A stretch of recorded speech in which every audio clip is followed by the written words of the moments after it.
Exodus chapter 26. The tabernacle. Make the tabernacle with 10 curtains of finely twisted linen and blue, purple and scarlet yarn, with cherubim woven into them by a skilled worker. All the curtains are to be the same size, 28 cubits long and 4 cubits wide. Join 5 of the curtains together, and do the same with the other 5.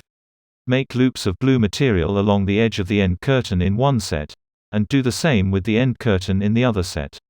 Make 50 loops on one curtain and other. Then make 50 gold clasps and use them to fasten the curtains together so that the tabernacle is a unit. Make curtains of goat hair for the tent over the tabernacle, 11 altogether. All 11 curtains are to be the same size, 30 cubits long and 4 cubits wide. Join 5 of the curtains together into one set and the other 6 into another set. Fold the 6th curtain double at the front of the tent. Make 50 loops along the edge of the end curtain in one set and also along the edge of the end curtain in the other set. Then make 50 bronze clasps and put them in the loops to fasten the tent together as a unit. As for the additional length of the tent curtains, the half curtain that is left over is to hang down at the rear of the tabernacle. The tent curtains will be a cubit longer on both sides. What is left hang over the sides of the tabernacle so as to cover it. Make for the tent a covering of ram skins dyed red, and over that a covering of the other durable leather. Make upright frames of acacia wood for the tabernacle.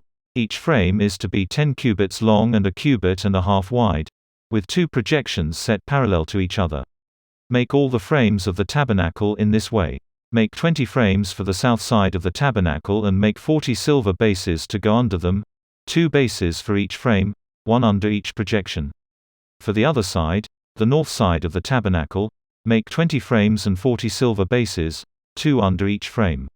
Make 6 frames for the far end, that is, the west end of the tabernacle, and make 2 frames for the corners at the far end. At these 2 corners they must be double from the bottom all the way to the top and fitted into a single ring. Both shall be like that. So there will be 8 frames and 16 silver bases, 2 under each frame. Also make crossbars of acacia wood.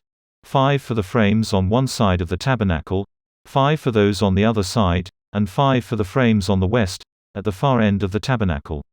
The center crossbar is to extend from end to end at the middle of the frames. Overlay the frames with gold and make gold rings to hold the crossbars.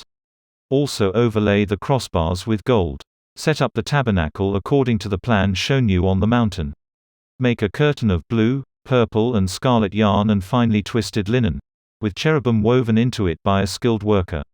Hang it with gold hooks on 4 posts of acacia wood overlaid with gold and standing on 4 silver bases. Hang the curtain from the clasps and place the Ark of the Covenant law behind the curtain. The curtain will separate the holy place from the most holy place. Put the atonement cover on the Ark of the Covenant law in the most holy place. Place the table outside the curtain on the north side of the tabernacle and put the lampstand opposite it on the south side. For the entrance to the tent make a curtain of blue, purple and scarlet yarn and finely twisted linen, the work of an embroiderer. Make gold hooks for this curtain and 5 posts of acacia wood overlaid with gold. And cast 5 bronze bases for them. Exodus chapter 27. The altar of burnt offering. Build an altar of acacia wood, 3 cubits high. It is to be square, 5 cubits long and 5 cubits wide. Make a horn at each of the 4 corners, so that the horns and the altar are of one piece, and overlay the altar with bronze. Make all its utensils of bronze, its pots to remove the ashes, and its shovels, sprinkling bowls, meat forks and firepans. Make a grating for it, a bronze network, and make a bronze ring at each of the 4 corners of the network. Put it under the ledge of the altar so that it is halfway up the altar. Make poles of acacia wood for the altar and overlay them with bronze. The poles are to be inserted into the rings so they will be on 2 sides of the altar when it is carried. Make the altar hollow, out of boards. It is to be made just as you were shown on the mountain. The courtyard. Make a courtyard for the tabernacle. The south side shall be 100 cubits long and is to have curtains of finely twisted linen, with 20 posts and 20 bronze bases and with silver hooks and bands on the posts. The north side shall also be 100 cubits long and is to have curtains, with 20 posts and 20 bronze bases and with silver hooks and bands on the posts. The west end of the courtyard shall be 50 cubits wide and have curtains, with 10 posts and 10 bases. On the east end, toward the sunrise, The courtyard shall also be 50 cubits wide. Curtains 15 cubits long are to be on one side of the entrance, with 3 posts and 3 bases, and curtains 15 cubits long are to be on the other side, with 3 posts and 3 bases. For the entrance to the courtyard, provide a curtain 20 cubits long, of blue, purple and scarlet yarn and finely twisted linen, the work of an embroiderer, with 4 posts and 4 bases.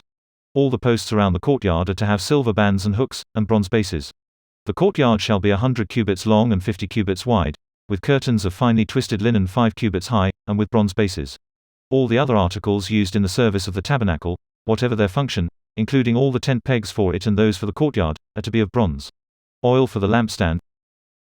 Command the Israelites to bring you clear oil of pressed olives for the light so that the lamps may be kept burning. In the tent of meeting, outside the curtain that shields the ark of the covenant law, Aaron and his sons are to keep the lamps burning before the Lord from evening till morning. This is to be a lasting ordinance among the Israelites for the generations to come. Matthew chapter 25 verses 1 to 30. The parable of the 10 virgins. At that time the kingdom of heaven will be like 10 virgins who took their lamps and went out to meet the bridegroom. 5 of them were foolish and 5 were wise. The foolish ones took their lamps but did not take any oil with them. The wise ones, however, took oil in jars along with their lamps. The bridegroom was a long time in coming, and they all became drowsy and fell asleep. At midnight the cry rang out, "Here's the bridegroom, come out to meet him." Then all the virgins woke up and trimmed their lamps. The foolish ones said to the wise, "Give us some of your oil. Our lamps are going out." "No," they replied, "there may not be enough for both us and you. Instead, go to those who sell oil and buy some for yourselves." But while they were on their way to buy the oil, the bridegroom arrived. The virgins who were ready went in with him to the wedding banquet. And the door was shut. Later the others also came. "Lord, Lord," they said, "open the door for us." But he replied, "Truly I tell you, I don't know you. Therefore keep watch, because you do not know the day or the hour." The parable of the bags of gold. Again, it will be like a man going on a journey, who called his servants and entrusted his wealth to them. To one he gave 5 bags of gold, to another 2 bags, and to another 1 bag, each according to his ability. Then he went on his journey. The man who had received 5 bags of gold went at once and put his money to work and gained 5 bags more. So also, the one with 2 bags of gold gained 2 more. But the man who had received 1 bag went off, dug a hole in the ground and hid his master's money. After a long time the master of those servants returned and settled accounts with them. The man who had received 5 bags of gold brought the other 5. "Master," he said, "you entrusted me with 5 bags of gold. See, I have gained 5 more." His master replied, "Well done, good and faithful servant, you have been faithful with a few things. I will put you in charge of many things. Come and share your master's happiness." The man with 2 bags of gold also came.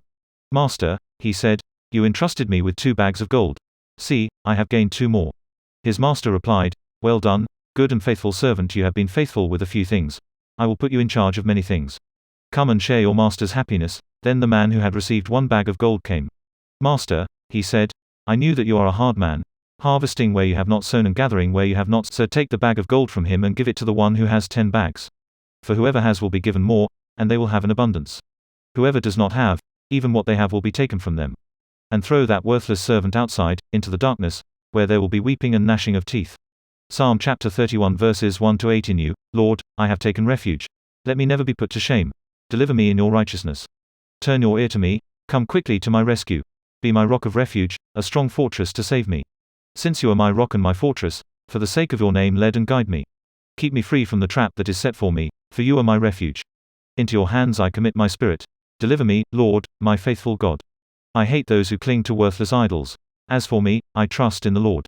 I will be glad and rejoice in your love, for you saw my affliction and knew the anguish of my soul. You have not given me into the hands of the enemy but have set my feet in a spacious place. Proverbs chapter 8 verses 1 to 11. Wisdom's call. Does not wisdom call out? Does not understanding raise her voice? At the highest point along the way, where the paths meet, she takes her stand. Beside the gate leading into the city, at the entrance, she cries aloud, "To you, O people, I call out. I raise my voice to all mankind. You who are simple, gain prudence. You who are foolish, set your hearts on it. Listen, for I have trustworthy things to say. I open my lips to speak what is right. My mouth speaks what is true, for my lips detest wickedness. All the words of my mouth are just. None of them is crooked or perverse. To the discerning all of them are right. They are upright to those who have found knowledge. Choose my instruction instead of silver, knowledge rather than choice gold. For wisdom is more precious than rubies, and nothing you desire can compare with her.